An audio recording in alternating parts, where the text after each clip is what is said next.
अनेकांच्या पोटातील ओठावर येणाऱ्या गुपितांची बिनधास्त मांडणी करणारं बातमीपत्र।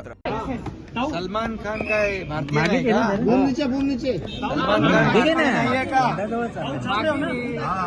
तो पण देशभक्त आहे। सलमान खान देखील आपला भारताचा नागरिक आहे।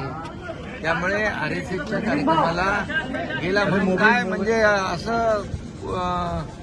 काय चुकीचं काय दादा नाही लागणार सोडा आपला मराठीचा मुद्दा सरसंघचालक पॉलिटिकल स्टँड घेत आहेत। सरसंघचालक पॉलिटिकल स्टँड घेत आहेत भाई।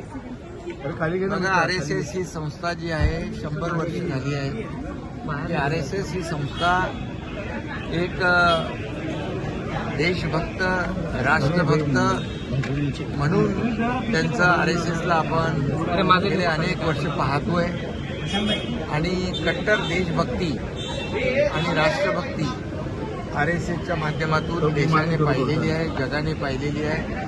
आणि ज्या ज्या वेळेस संकट येतात, आपत्ती येते, आपदा येते, त्या वेळेस आरएसएसचे स्वयंसेवक स्वतः जाऊन स्वतःला निवडणुकीत घालून त्यांना मदत करण्याचं काम करतात आणि कट्टर देशभक्ती आणि राष्ट्रभक्ती विचार आरएसएस देते मोहन भागवत संघचालक आणि त्यामध्ये त्यांच्या कार्यक्रमामध्ये सलमान खान गेलं हा काय म्हणजे मला वाटतं कुठलाही चुकीचं नाहीये आणि सलमान खान देखील आपला भारतीय नागरिक आहे।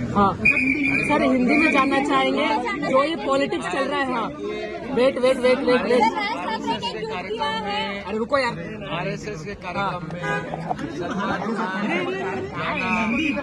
जाना ये कौन सा सवाल हो सकता है? और सलमान खान क्या भारतीय नागरिक नहीं? हाँ सलमान खान हमारा भारतीय है, गणपति बिठाता है, सब कुछ करता है।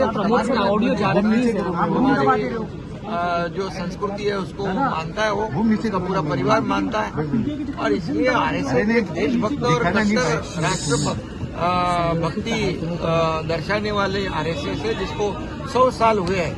और जब जब आपदा आती है, संकट आते हैं तो आरएसएस के स्वयंसेवक खुद की जान जोखिम में डालकर लोगों को मदद करते हैं, उनके लोगों की जान बचाते हैं। और इसीलिए आरएसएस के सरसंघचालक मोहन भागवत जी का जो कार्यक्रम था उसमें सलमान खान ने जाना, ये मुझे ऐसा कुछ भी नहीं लगता है कि ये अनुचित है। ये उचित है, वो भारत का नागरिक है और हमारे महाराष्ट्र का मुंबई वासी है तो मुंबई में कार्यक्रम में तो गया, इसलिए मैं इसकी राजनीति कोई नहीं होनी चाहिए इतना मैं कहूँगा। इंडिया भारत पाक के मैच पे क्या कहेंगे? मैच बेधडक निर्भीड बिनधास्त मांडणी करणारा खबऱ्या लाईव्ह।